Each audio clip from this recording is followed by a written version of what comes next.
তুমি আমার অনেক শখের পুরুষ। আমার ভালোবাসা, রাগ, অভিমান সমস্ত কিছুই কেন জানি না তোমাকে ঘিরেই। আবারও চলে আসলাম ছোট্ট একটা মিনি ব্লগ নিয়ে, কারণ তোরা মিনি ব্লগগুলো দেখতে ভীষণ পছন্দ করো। শোকেস থেকে জামা বের করতে গিয়ে এই কাঁথাটার প্রতি নজর পড়লো, তাই কাঁথাটা বের করে একটু দেখলাম আর হাজব্যান্ডকে দেখাচ্ছি যে দেখো তোমার শাশুড়ি মা কত সুন্দর করে কাঁথা সেলাই করতে পারে। শুধু আমি একটা বালিশের কাভারই এনেছি, যেহেতু আমার ঘরবাড়ি এখনও ঠিকঠাক করা হয়নি, তাই কোনো জিনিসই কিন্তু আমি আনিনি। আর আমার মা জেঠিরা খুব সুন্দর করে কিন্তু নকশি করে ডিজাইন করে কাঁথা সেলাই করতে পারে। এই তো এখন আমার দুজনে মিলে রেডি হয়ে সোজা চলে যাচ্ছে মেলা দেখার উদ্দেশ্যে। আর যে ড্রেসটি আমি পরে রয়েছি, ড্রেসটি কেমন লাগছে অবশ্যই একটু কমেন্ট করে জানিয়ে যেও আর কি। এই তো এখন আমরা রওনা দিলাম টোটোয় চড়ে। তো এখন আমরা সোজা যাব মেলা দেখতে। তো সোজা চলে আসলাম হাজব্যান্ডের সঙ্গে মেলায়। তো অনেক ভালোবেসে অনেক কষ্ট করে আমার শখের পুরুষকে কিন্তু পেয়েছিলাম।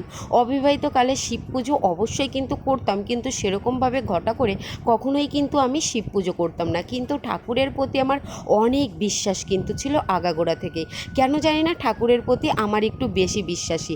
এই তো মেলার দু সাইডে প্রচুর পরিমাণে কিন্তু খেলনার দোকানের পাশাপাশি বাচ্চারাও দেখো কত সুন্দর খেলনায় মেতে উঠেছে। এইবার আমরা সোজা চলে আসলাম একটা ভুট্টার দোকানে। তো সেখান থেকে আমার হাজব্যান্ড একটা পোড়া ভুট্টা কিনবে, আর ওর নাকি এরকম ভুট্টা পোড়া খেতে ভীষণ ভালো লাগে। তোমাদের কার কার ভালো লাগে একটু কমেন্ট করে জানিয়ে যেও। আমার কিন্তু একেবারেই ভালো লাগে না। আমার মেলাতে আসলে যে খাবারটা সব থেকে বেশি পছন্দের সেটা হচ্ছে আইসক্রিম। আইসক্রিম পেলে আমার আর অন্য খাবারের প্রতি কোনো আসক্তই কিন্তু আর থাকে না।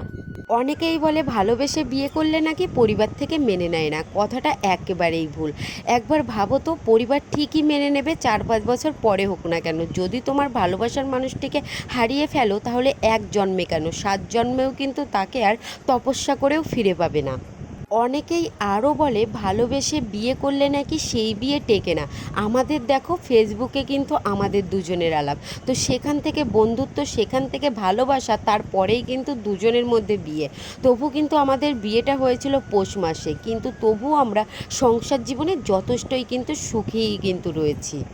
আমার শখের পুরুষ কিন্তু আমার সমস্ত আবদারগুলোই পূরণ করে, আর আমি কখনোই তার কাছে বড় কোনো আবদার চেয়ে বসি না। তার সামর্থ্য অনুযায়ী সে আমাকে যা দেয় সেটাই কিন্তু আমি নিই।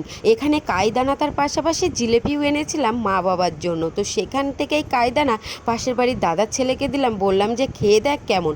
ও তো খেয়ে ভীষণ ভালো বললো, আর এরা কিন্তু আমার ভিডিও দেখতে ভীষণ পছন্দ করে।